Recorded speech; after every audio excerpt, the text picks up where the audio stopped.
I am stunned. I am shocked. Like, this is unprecedented in American history. Not completely, right? Um, I did not see this coming. I did not even remotely think that this would be a possibility in the grand scheme of things as to what's happening in the 2024 presidential election in the United States. An attempted assassination has been done against Donald Trump. This is an iconic image where he raises his fist. As probably all of you know, as of Saturday, this weekend, Saturday, July 13th, there was an assassination attempt around 6:30 p.m. made on former President Donald Trump. And it looks like a sniper or a man holding a long-range rifle was shooting at the president, and obviously with the intent to kill. He survived, thankfully, but it grazed one of his ear, and it looks like the assailant had a number of issues pertaining to him, but most notably was that the gunman was located around this section over here. It's just outside the perimeter of the rally. So this is the kind of like the map of the rally around Butler, Pennsylvania, north of Pittsburgh. You can see that this is where the sniper teams for the Secret Service were located. This is per the BBC. Trump stage over here, and then the gunman over here. It says gunman's body because it was killed by Secret Service. The gunman himself was a 20-year-old Thomas Matthew Crooks, which was a local resident, the area. He's a registered Republican. He is also he has a lot of things going in different like ideological standpoints, but you can definitely tell this was a person who definitely vehemently hated Trump. What we know about him is that 20 years old, he worked at a kitchen. He went to the local high school, has no criminal record. They identified through DNA who he was. He graduated from Bethel Park High School in 2022. Got prizes in math and science. As I said, a registered Republican. Although he did donated $15 to a liberal campaign, Act Blue, in 2021. He had a membership at a local shooting club. And then there were not that many indications, although as he was part of a gun range where he was thrown out, right? Because of how bad his shooting was. So he was taken out of that gun range, not allowed to go to that gun range at all, and then this happened. So he did have access to weapon through that gun range. And of course they admonished this. He was also wearing a t-shirt from a Demolition Ranch YouTuber known for guns and demolition content.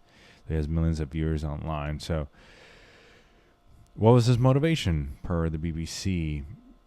So they haven't identified a motive according to the FBI.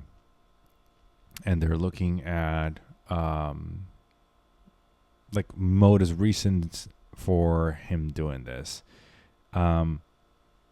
His family is looking to cooperate.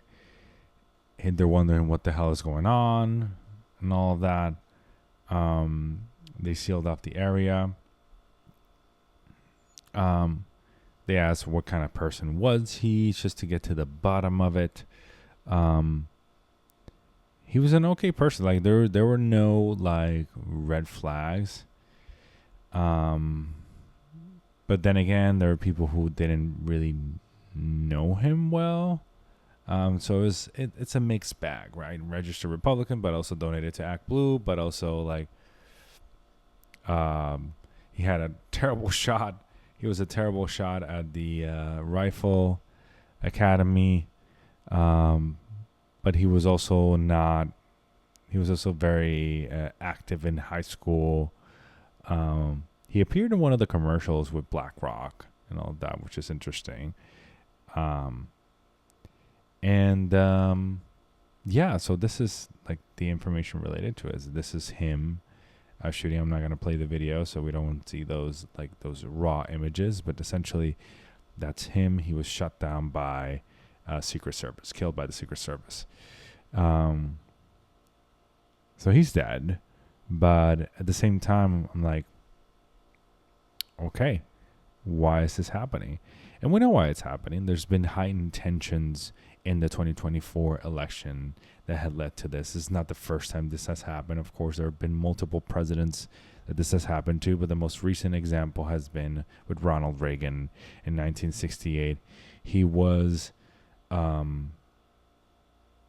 shot at a campaign event and subsequently won the election by a landslide. So a lot of political pundits are saying that this might have that effect, and that is exactly what I'm going to work through.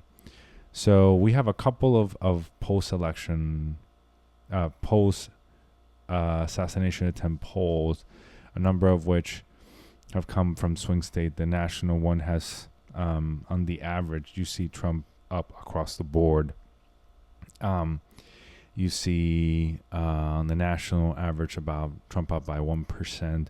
In Pennsylvania, up by almost 4%. I'm only gonna look at the swing states for now. But Virginia, Biden only up by 3%. Wisconsin, Trump up by 1%. Arizona, Trump up by 4%. Georgia, Trump up by 4%. Michigan, almost less than a point, but roughly there. Nevada, Trump up by 4%. North Carolina, you have Trump up by 4%. New Hampshire, this was like, what? The average is Trump by 2%. This is very worse than if I were the Biden campaign. You have even Mexico. Look at the margin in New York. Look at the margin in New York, 7.5. In New Mexico, 7 for Biden. Minnesota by 2. These are like nearing Hillary Clinton numbers, or even worse in this case. Michigan, all the like. These are the average of polls, as you can see. And it's not painting a nice picture. I filled out most of the map between Trump and Biden, but I'm going to update my prediction because I think this moment really changes everything for politics in the United States considerably. And I'm going to categorize it as such. Trump essentially takes Nevada by a pretty good margin. Arizona, Georgia, I would say North Carolina by a considerable margin, by 3% roughly. Although the Rust Belt states is an interesting conundrum because even though this happened, I still see Biden taking in Minnesota by a tilt margin, I would say. New Hampshire, I also see Biden taking it, even though Trump is up by 2 right now. But I think I see it going to Biden by a tilt margin. I also see him taking Michigan by a tilt margin, but very, very slight. And then I see Trump then taking Pennsylvania by a tilt margin, as well as Wisconsin by a tilt margin. So after this event, after this assassination attempt, I do see Trump winning the election, albeit by 295 electoral votes, because it has a double effect. Let me explain. Yes, the assassination attempt galvanizes support around Trump, right? but it's a double-edged sword, right? It scares the opposition. I would say in this event, I don't think we're gonna have a repeat of the Ronald Reagan event where all of a sudden now Trump wins by a landslide, because Ronald Reagan was never as divisive as Trump is, right? He never had that rhetoric that Trump has, right? Ronald Reagan was very measured in his approach. In Trump's case, he's like all over the place. So there's still like that negative rhetoric associated with him still. And after this assassination attempt, I think that whoever was thinking of voting third party is probably switching between the two candidates at this point, because they see like, holy Jesus, like look at this, the stakes now. There's violence being committed against a candidate. Look at how big the stakes are. So I think that's also it's going to increase galvanize support around Trump, but I think it's also gonna cement control around Biden. Even though I still think he's gonna lose, but I think it's going to be close rather than a landslide. So thank you so much for watching. Please leave a like, subscribe to the channel, and share this video with your friends. And I'll see you on the next one. Bye-bye.